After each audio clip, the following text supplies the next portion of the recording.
Que la gracia, la alegría y la paz de nuestro Señor Jesucristo esté con todos ustedes, hermanos y amigos. ¿Por qué unos no creen? Bueno, ese es un problema del presente y del pasado, y también lo será del futuro. El día que Cristo resucita, se le va presentando a diferentes personas y se les presenta también a los apóstoles. Pero entre ese grupo en el que se va apareciendo Jesús no estaba uno de los apóstoles, Tomás. Y a Tomás le van a contar que el Señor ha resucitado.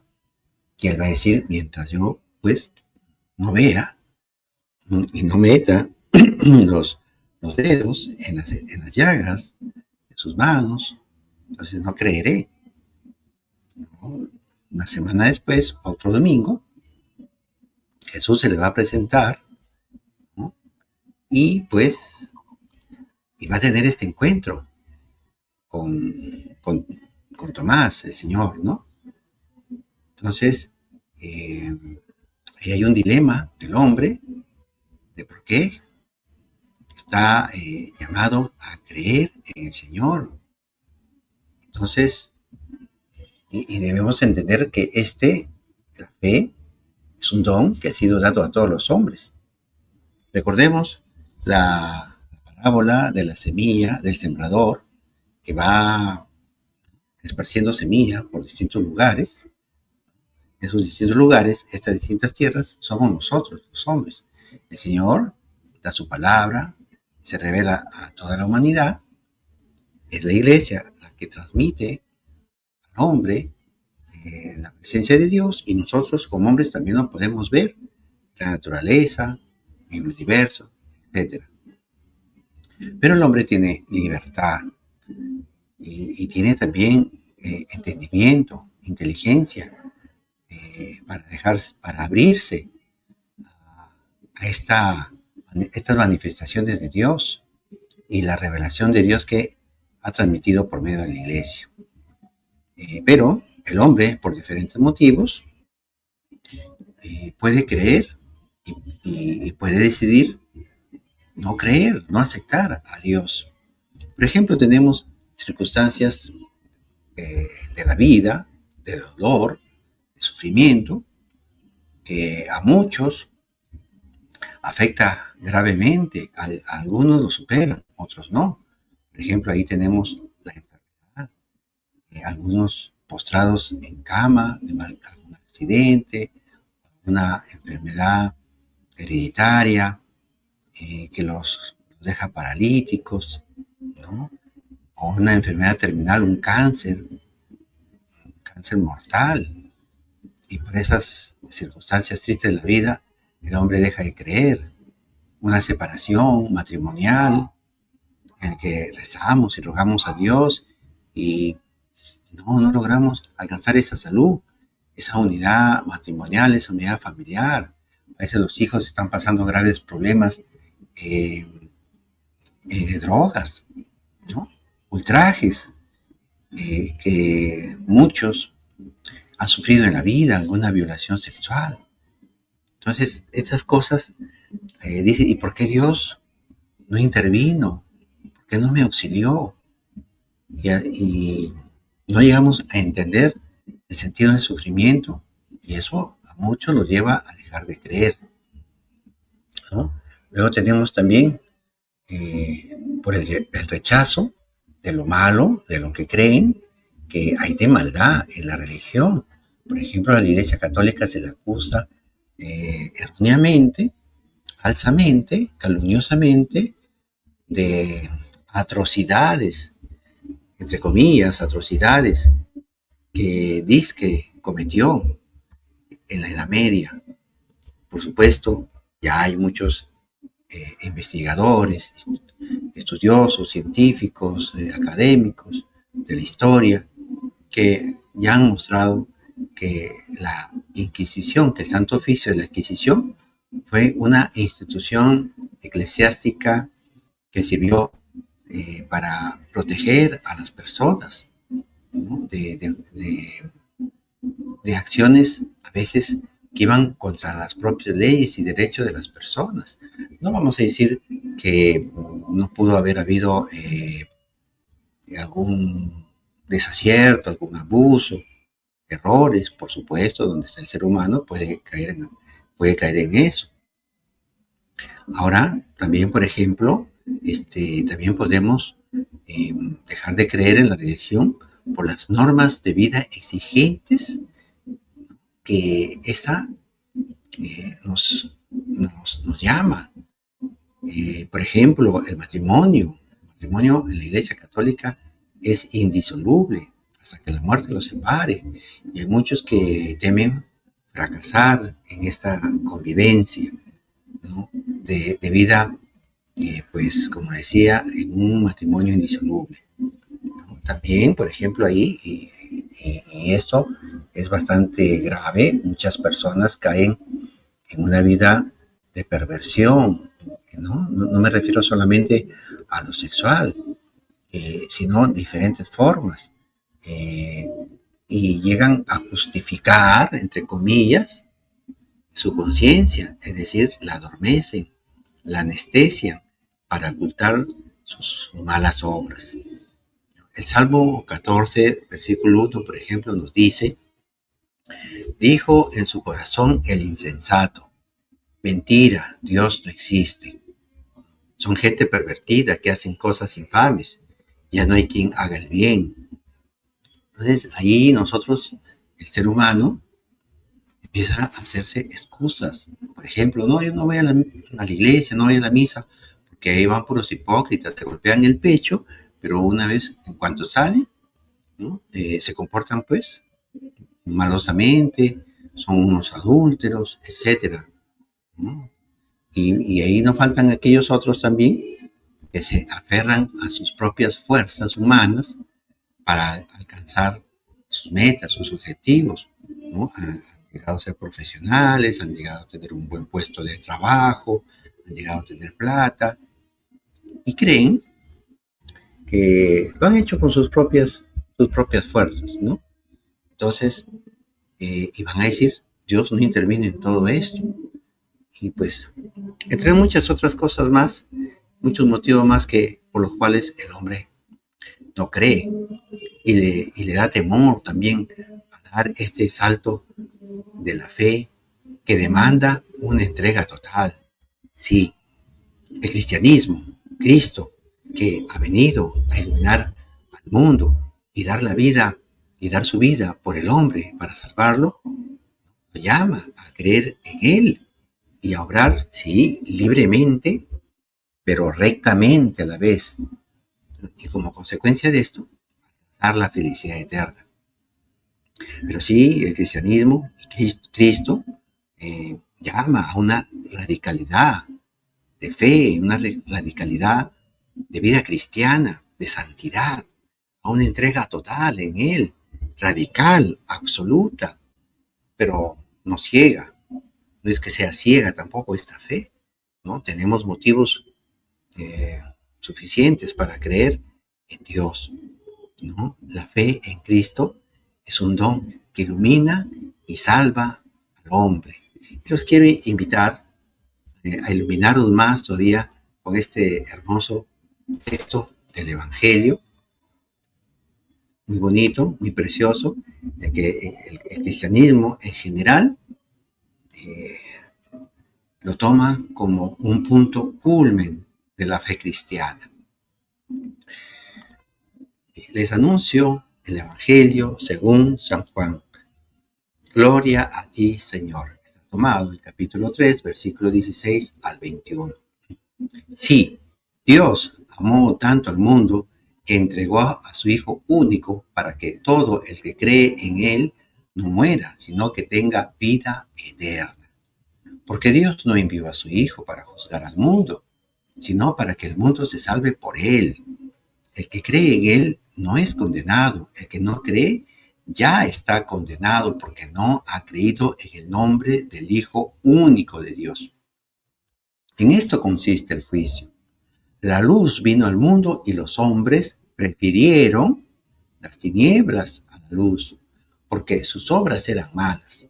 Todo el que obra mal odia la luz y no se acerca a ella, por temor de que sus obras sean descubiertas.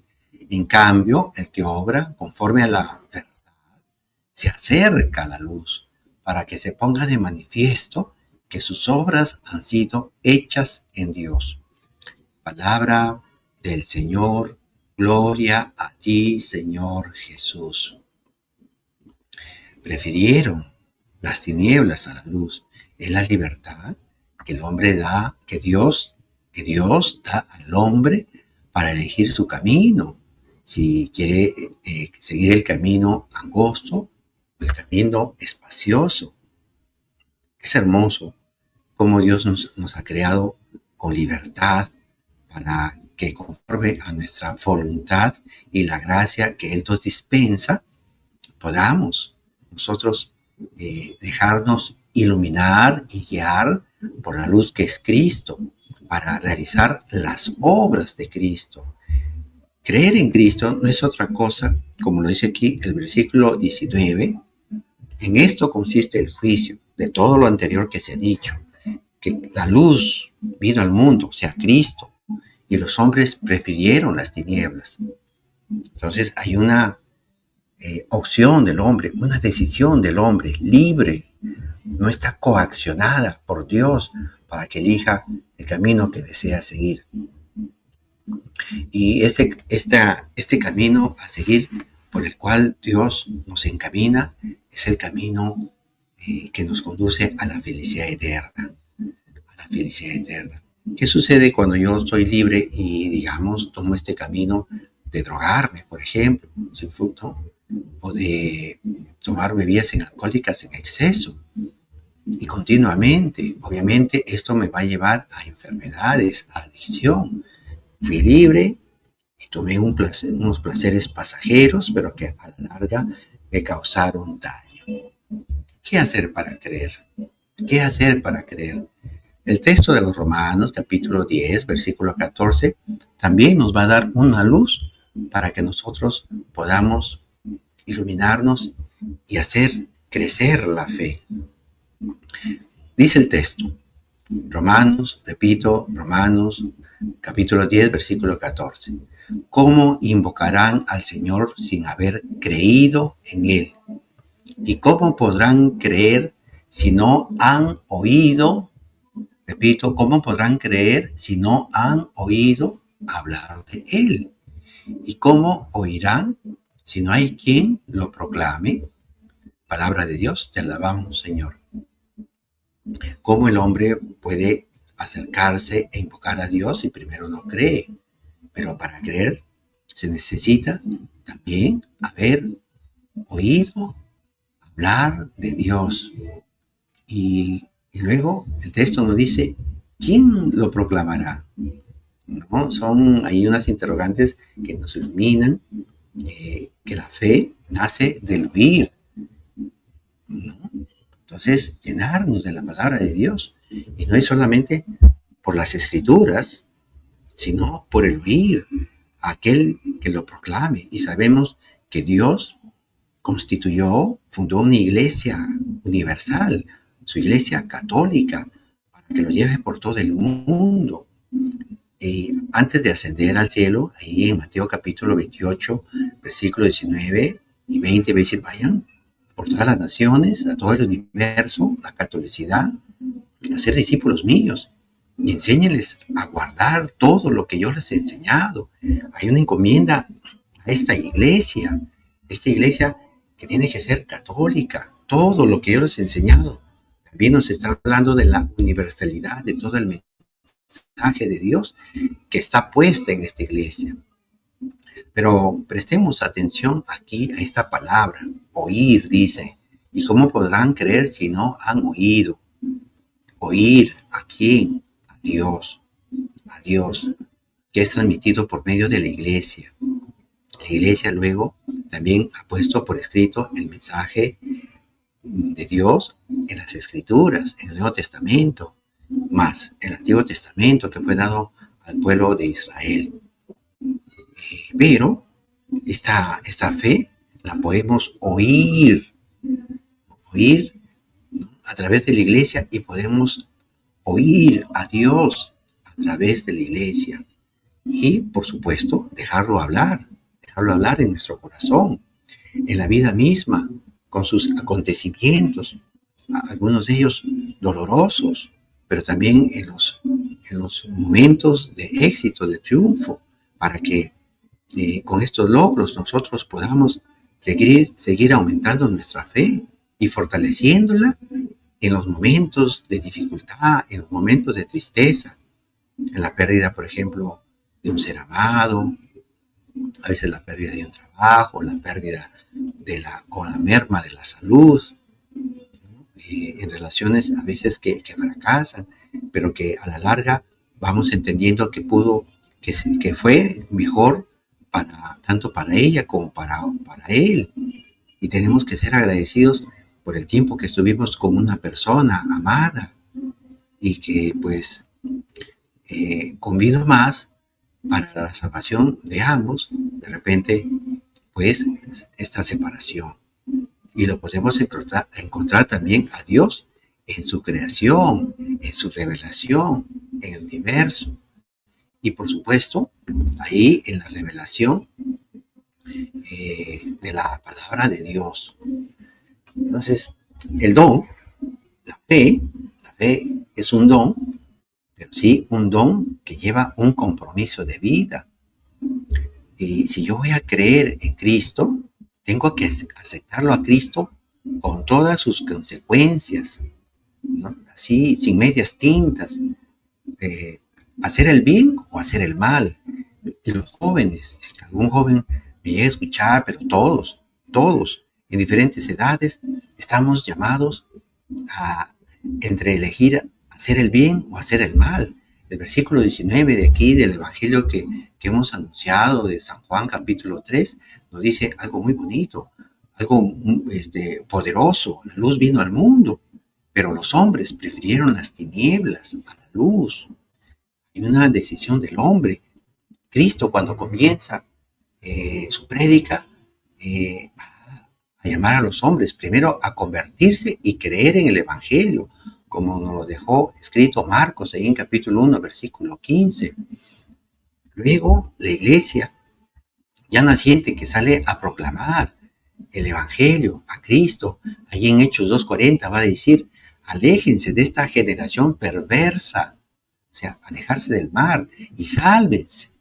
Y luego, ya al final del Nuevo Testamento, en el Apocalipsis capítulo 3, versículo 15, nos va a decir el Señor: conozco tus obras, no eres ni frío ni caliente.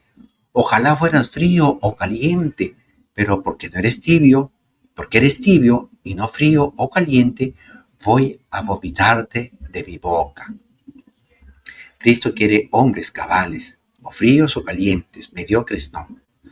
Ahí estamos llamados. Obviamente esto no significa que nunca caeremos, que jamás tropezaremos, ¿no? Eso Cristo no dice, y tampoco la iglesia lo enseña, pero sí estamos llamados a levantarnos y a luchar sobre todo contra el pecado mortal. Así es, hermanitos. Y quiero terminar con el versículo 21 que hemos leído. Dice: el que obra conforme a la verdad se acerca a la luz. Cuando estamos obrando conforme el bien, conforme la verdad, nada nos asusta, nada nos aleja de Cristo. Por el contrario, somos felices porque estamos actuando bien, estamos actuando íntegramente, gozosamente, alegremente, porque sabemos que eso también alegra al Señor y le hace el bien a nuestro prójimo. Hermanitos, compartan el video para evangelizar y ayudar a otros para que crezcan en la fe y maduren esa fe con obras de luz, con obras de santidad, para que se acerquen a la verdad, y la verdad, como dice Cristo, los hará libres. Que el Señor los bendiga, los guarde siempre, e ilumine su rostro sobre todos ustedes y en cada uno de sus asuntos de su vida.